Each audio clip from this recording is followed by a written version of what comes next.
Welcome to this explainer. We often get caught up in the grand battles of emperors and kings, but today we're turning our attention to a much more profound, intimate struggle. We're going to step into the homes, the cellars, and the hearths of ordinary people across history to witness how they fought an existential daily threat, the relentless threat of starvation and decay. To truly understand our ancestors, we have to put ourselves in their shoes and recognize a terrifying reality. Food, by its very nature, begins to die and spoil the exact moment it's harvested. For them, survival meant immediately conquering this relentless natural rot and doing it using only the raw constraints of their environment. They didn't have the luxury of modern convenience. They literally had the necessity of absolute ingenuity. So before the constant hum of the electric grid, how did humanity actually survive the bitter, barren freeze of winter and the sweltering rot of summer? Well, today we are going to reconstruct this magnificent war against time. We'll explore how early humanity mastered the Earth's thermodynamics, how they literally weaponized microbes, and how they ultimately engineered the industrial preservation of food as we know it today. Let's dive right in with Act 1, the thermodynamic Earth. Long before anyone even dreamed of mechanical refrigeration, early humans realized they didn't need to fight nature. Instead, they cleverly harnessed the Earth's crust as a massive passive thermal battery. If you dig down just 6 to 12 feet, the soil is completely shielded from the scorching summer sun and the freezing winter winds. It maintains a dormant, incredibly stable environment of 40 to 50 degrees Fahrenheit year-round. It was, essentially, nature's perfect refrigerator. And because of this, the subterranean root cellar became an absolute marvel of everyday engineering. By installing a low-altitude intake pipe, cool, dense air would naturally sink down to the floor. Now, as the stored vegetables naturally respired, they emitted a tiny, tiny amount of heat. That slightly warmed air would then rise and escape through a high exhaust pipe. This created a continuous, passive convection loop that prevented stagnant air and stopped mold right in its tracks, all without a single moving part. But, temperature was really only half the battle. If you were to walk into one of these cellars, the sensory reality was dark, cool, and incredibly damp. They had to maintain up to 95% relative humidity. Why? Well, in dry air, vital winter crops like carrots and beets just shrivel up into limp, inedible husks. So ordinary farmers painstakingly packed their winter roots in damp sand, sawdust, or peat moss. They were engineering a microclimate of moisture right against the very skin of the vegetable. And this physical engineering was paired with a mind-blowing display of empirical chemistry. Now, our ancestors obviously didn't know the molecular formula for ethylene gas, but they absolutely knew its effects. They understood that placing ripening apples next to potatoes would cause those potatoes to violently sprout and rot. So they carefully segregated their harvests. They kept gas-sensitive roots down on the damp floor and placed those ethylene-producing fruits on high shelves, right where the ripening gas could safely escape out the exhaust vent. Now, in regions where subterranean digging wasn't ideal, but flowing water was abundant, they built spring houses. By submerging buttercrocks and milk jars in shallow stone troughs of constantly flowing, icy spring water, they utilized the high specific heat capacity of groundwater. Basically, the water absorbed massive amounts of heat from freshly milked dairy without actually warming up itself. It created an everlasting thermal buffer. But what happens when the earth or water isn't enough? That brings us to Act 2, the microbial battlefield. When they couldn't keep food cold enough, our ancestors had to fight decay at the microscopic level. They weaponized nature to create highly toxic environments for deadly pathogens through a chemical process called plasmolysis. By packing meat in heavy salt or boiling fruit in concentrated honey, they fundamentally altered the moisture availability.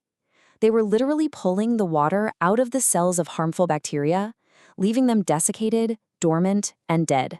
They also used fire, but not just for heat. Think about hanging meat in the stinging, heavy smoke of a winter hearth. That didn't merely dry the meat out. The smoke deposited very specific pyrolysis products, phenols like syringol, guaiacol, and catechol. These compounds didn't just give the meat a deep, rich flavor that we still love today, they formed an invisible antimicrobial armor right on the surface of the food, protecting it from rot. But perhaps their absolute greatest trick was not killing microbes at all, but rather recruiting them. In this brilliant microbial warfare, different cultures encouraged benign microorganisms to thrive, creating cultural staples that doubled as survival rations. Over in Korea, lactic acid fermentation gave us kimchi. In the Roman Empire, enzymatic autolysis yielded garum. And in the Philippines, an acetic acid barrier created the famous adobo. In the world of food preservation, 4.6 is a magic number. Through fermentation, beneficial lactic acid bacteria consume simple sugars and naturally lower the food's pH. Once that pH drops well below 4.6, you cross a critical acidic threshold. Deadly spoilage bacteria, like the terrifying spores that cause botulism, simply cannot survive in that environment. It acts as a microscopic force field. To put that kind of ingenuity into perspective, consider the Roman creation of garum. They took foul fish waste, literally the viscera of sardines and anchovies, layered it heavily with salt, and just left it in open, sun-baked pits. The salt prevented utter putrefaction, while natural enzymes liquefied the proteins over months. They transformed what should have been a toxic biohazard into a highly nutritious, umami-laden staple of the entire empire. It's an absolute mastery over the forces of decomposition. Eventually, the world changed. This brings us to Act 3, the industrial shift. As human populations exploded into massive, sprawling cities and vast armies marched across continents, preservation had to transition from the desperate, localized hearth to an engineered, globalized industry. The 19th century ice trade completely revolutionized how humanity ate. We went from cutting ice on local ponds for the village to a massive, global frozen water trade utilizing refrigerated railroad cars. For the very first time in human history, fresh meat slaughtered in the Midwest could cross an entire continent in the dead of summer without spoiling, arriving perfectly fresh in Boston. A true game changer. And inside the home, this global trade birthed the Victorian icebox. Interestingly, this utilized the exact same thermodynamic principles as the subterranean root cellar, just scaled down for the kitchen. A heavy block of delivered ice chilled the air in the top chamber, which sank down through the shelves, warmed, and rose to be cooled again. But this elegant, density-driven current came at a cost. It required the exhausting, back-breaking daily chore of emptying the melted water from the drip pan underneath. Now, this whole industrial drive culminated in the ultimate triumph: canning. In 1795, a desperate Napoleon offered a massive reward for a way to feed his marching armies. By 1811, inventors had patented the glass jar method and the tin can. But here is the wild part. It wasn't until 1864, more than half a century later, that Louis Pasteur actually discovered the microbes that cause spoilage. Humanity literally invented the ultimate weapon against decay decades before science even knew what the enemy was. Nicolas Appert's original process, known back then as appertization, involved meticulously sealing food in wide-mouth glass bottles with corks and wire and subjecting them to intense, prolonged boiling. Appert believed the enemy was simply the air itself, but his intense thermal processing was secretly destroying the invisible pathogens within. His meticulous experimentation laid the absolute foundation for the modern food processing industry. He, quite literally, conquered time itself. Which leads us to our conclusion: survival shapes our palate. Today, we walk through pristine, brightly lit grocery stores, completely taking our convenience for granted. We often forget the profound, exhausting historical struggles that actually shaped our very culinary tastes. The foods we absolutely love today, the sharp tang of a fermented pickle, the rich depth of smoky bacon, the concentrated sweetness of fruit preserves, they weren't created just to taste good. They were born of desperate, brilliant survival.